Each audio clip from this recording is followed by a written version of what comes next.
Wait a minute. No. There we go.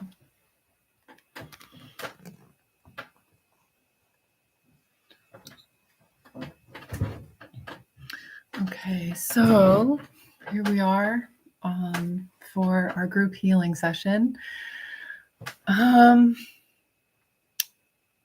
We have this intention, or I have this intention. I'm inviting that out there for anyone else that likes the goal, that little bit of direction or inspirational corralling for an idea for personal growth. I call that my piece of wellness, something I focus on each month. And last month was softening. And this month is unfolding. I'm just coming off of an appointment this morning, right before this, and I want to share this thought. This is how I would like to open our work for today. And softening and unfolding, they feel like they very much go hand in hand. I think when we think about, anything as far as like physically with the body, when we are trying to, stretch our hip, if we soften that experience, we soften that muscle, we soften that, whatever the contraction is that we feel like we're holding on to, it gives us this ability to unfold and express that, stretch that. And this, I imagine the softening that I focused on last month prepared kind of this thought of the unfolding happening very easily and quickly and successfully, which I believe it has. When we soften, I'm going to use my example of my pen. When we give that intention of softening, we recognize what's not soft. Like I'm very tightly holding on to this pen, and I might not be aware of that. This might be an example of emotional baggage, a negative belief, a limiting belief, just sort of emotional trauma. When I don't realize how tightly I'm holding on to that, that's like one whole lesson in itself. And then I can recognize, like, I don't have the function of this whole area of my body to hold anything else, to receive anything else. And so offering that thought of softening, so then I can let this go. There's a huge benefit in that. And then we have this hand back. And if I unfold this hand in this, even, I'm ready to receive. So as we unfold, it gives us this place of receiving more. We can imagine the bud, and a Nice Nin quote. It's going to be, at some point, it's going to be too uncomfortable to stay tightly bound in that bud. And there'll be nothing else to do but bloom. And as we unfold, we could then become hyper aware of what it is that we are receiving, because now we're catching. If this is rain falling, we'll be able to catch that rain. If this is sunshine, we'll be able to catch that sunshine. If we have this negative junk inside of us, we can then be aware of what we're resonating with.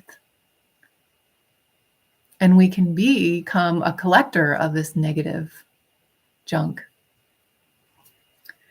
And so if we imagine that, this vessel that now has opened, has unfolded, and now it's collecting what feels like all this struggle or frustration, or we can imagine, hey, wait a minute, that might be what's on my radar. I really need to clean this up because I didn't realize how much I was resonating with this.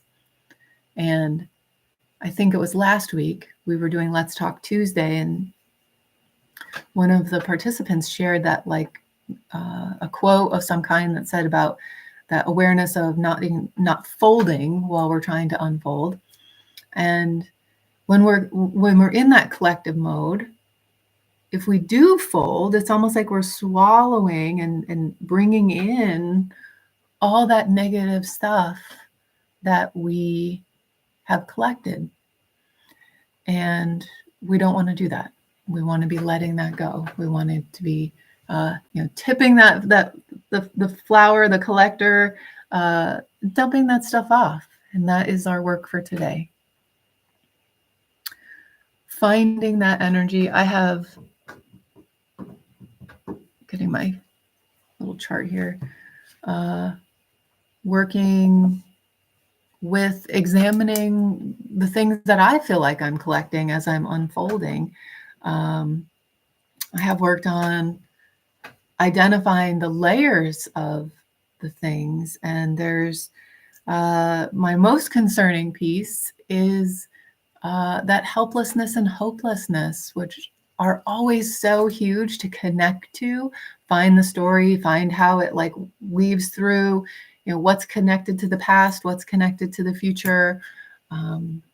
Both of them are not about right now and potential, living in possibility.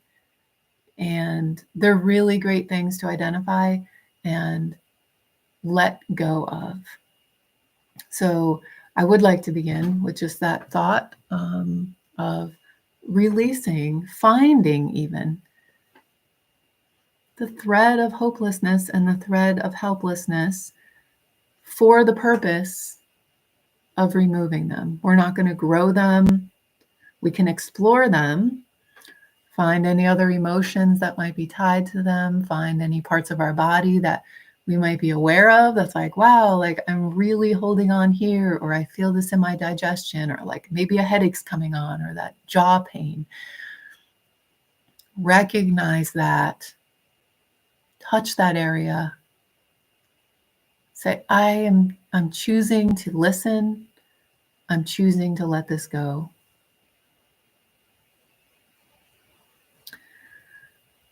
So let's have a little bit more work focused on this group setting, giving my example and sharing what I'm doing. But we're going to have our moments here for the last half of this as that group session where just opening up to clearing, balancing, noticing, releasing some emotional energy that if you're connecting with this, you are probably ready to let go of.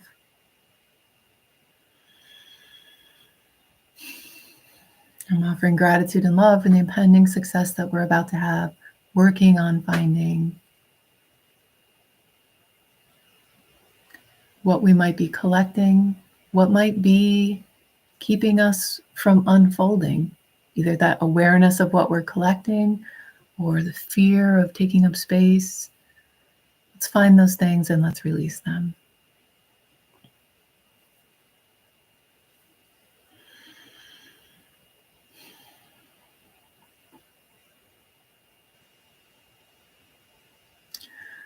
We're going to find our first piece of this journey.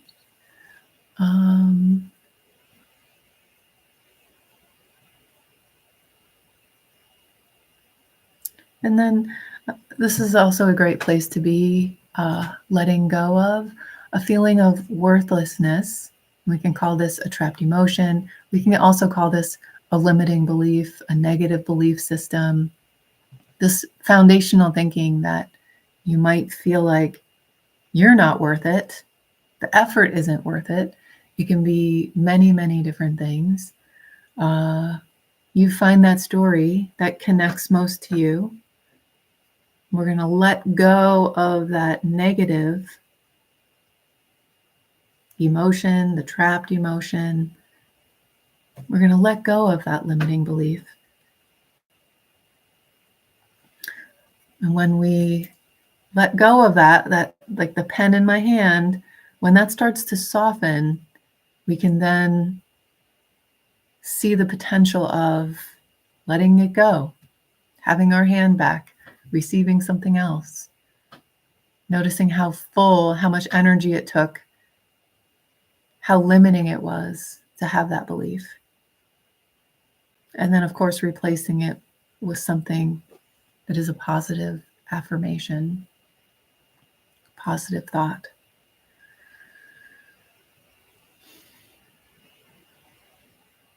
What else do we have here? Left, right, top, bottom.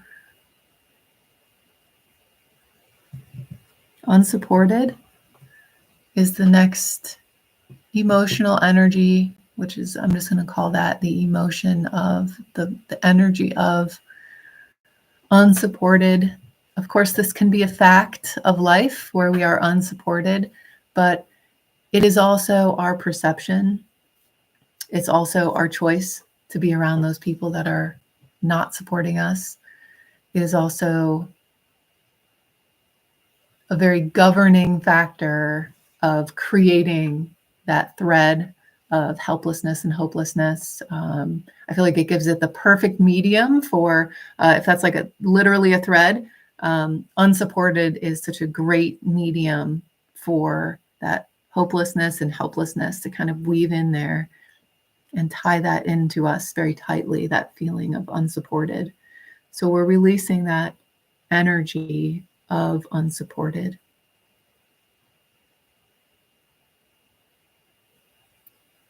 Does not serve us.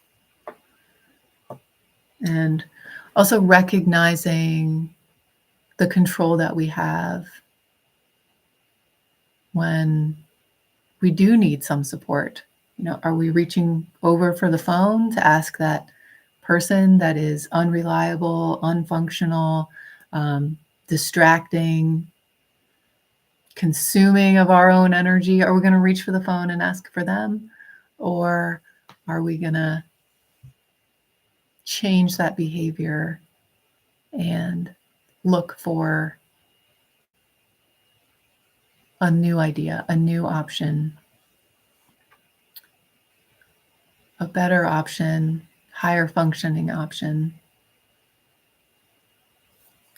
When we recognize that unsupported, all of those thoughts, when we recognize them, when we release that energy that is keeping that in us,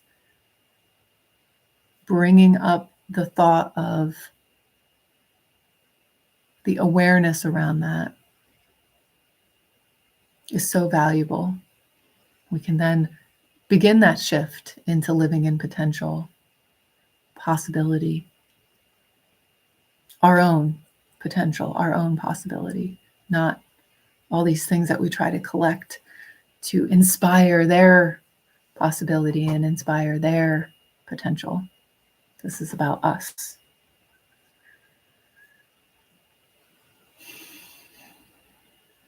We have something else here today. We do the last thing to touch in on, and this is overwhelm.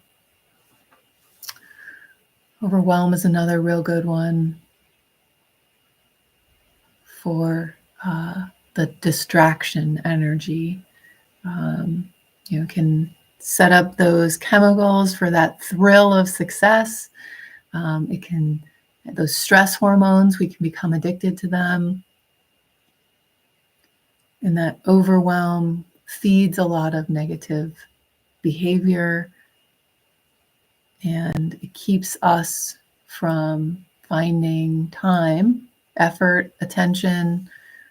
I don't think people are usually overwhelmed with their efforts in self-care, where they wish there was 26 hours in the day because they want 26 hours of self-care. I feel like we might want 26 hours of the day so we can get 5 minutes of self-care. but that overwhelm is telling a story that we're not worth it. It's telling a story of possibly some addiction to those hormones, that chemical release in the brain, imagining that our outside accomplishments are what creates our worth. That is not the case. It's from the outside does not truly nourish and grow us from the inside. It's more weight to carry in a hollow vessel. So let's release this overwhelm. And it sounds so simple, talking about this, creating those thoughts. If more of this shows up, it's exactly what you can do. You can take your fingertips, you can take a magnet off of the refrigerator and swipe that down the top of your head. Make up a story about why it works to just release that. Make up a story about how easy it is to let it go so I can unfold easier. And notice how different the mind, the body, whatever's in between, the spirit, the heart, the chi, the prana, whatever other layers that you imagine that make up yourself, how do they feel? Does the mind feel quieter? Does the mind feel a little bit more hopeful? Does the shoulder feel like it feels a little bit better? There's potential out there for a lot of things to be shifting. And when we believe that we can do it, right? That little engine that could, that story from we read little kids. If you think you can, that's like a serious, gigantic piece of the puzzle of being able to do that. And we are told a lot of stories in our culture about how like this huge struggle of healing, and it really can be, it does not have to be incremental, and it does not have to be a struggle. It will take effort, focus, attention, growth, change, effort. You know, only you can heal you. Only I can heal myself. I can't, we can't expect other people to care more about our health and our well-being than we care about for ourselves. And I bring that into my practice. I can't care about my clients' success more than they do. You know, when they're right there with me, then it's, you know, it's a great, I feel like it's the recipe for super duper success. And and that motivation, that feeling, that excitement comes from noticing how much the mind has control over the body, the spirit, our perspective, because it is everything. It is absolutely everything. Whatever we think is the story, if we invested in finding people that have the same ingredients and have a different outcome, where they don't care about the things, they don't interact with the people that frustrate them, they don't focus on their pain, they don't in a way that feeds it, they focus on their pain to listen to it and change something that's contributing to it. There's all of those stories out there that are more positive and more hopeful and more helpful. I mentioned replacing that thought, that negative belief, getting rid of it with an affirmation. I do have those beautiful affirmation posters that look just like this over on my website for you to download if you want something that is kind of like prepared. This one is everything in my life supports me. This really literally changed my life. As soon as it went on my board, there's that's the same one. There's a couple other ones on there. I believe there's 4 altogether. It's over on the website, alignwithsarah.com. And you can download those for free. They're just PDFs that you can print off, hang everywhere, say these things out loud. If they're hard to say or hard to believe, explore why they're hard to believe. Just flip it over or take out a piece of paper and write down why you think that. why you think it's BS to say everything in my life supports me. Why is that? Why does that challenge you? And that effort that you would put into exploring that tells a story, and then you need to tell 100 or 1,000 more that are different than that story, because there's an infinite amount of stories about why life is about everything in our life supporting us, or everything in my life shows me love unconditionally. That's how life should be. And if that's not the story, take out a piece of paper, write it down, explore it, and change something. Noticing, listening, shifting, that magical recipe of personal growth. Well, I'm so thankful to have some people here on YouTube that I'm looking at this camera now, and then over here on Instagram. I'm glad to see some numbers over here as well. And whoever's there, thank you so much for being there. Thank you so much for being here. Reach out to me with anything you notice. Please comment, like, of course, subscribe so that you can be part of this community over here on YouTube. Jumping over to the website, you can join the emailing group, which gets all of those special notices, reminders, events, things like that. Okay. All right. I'm out of here. Thank you so much. I hope you all have a wonderful day. Bye now.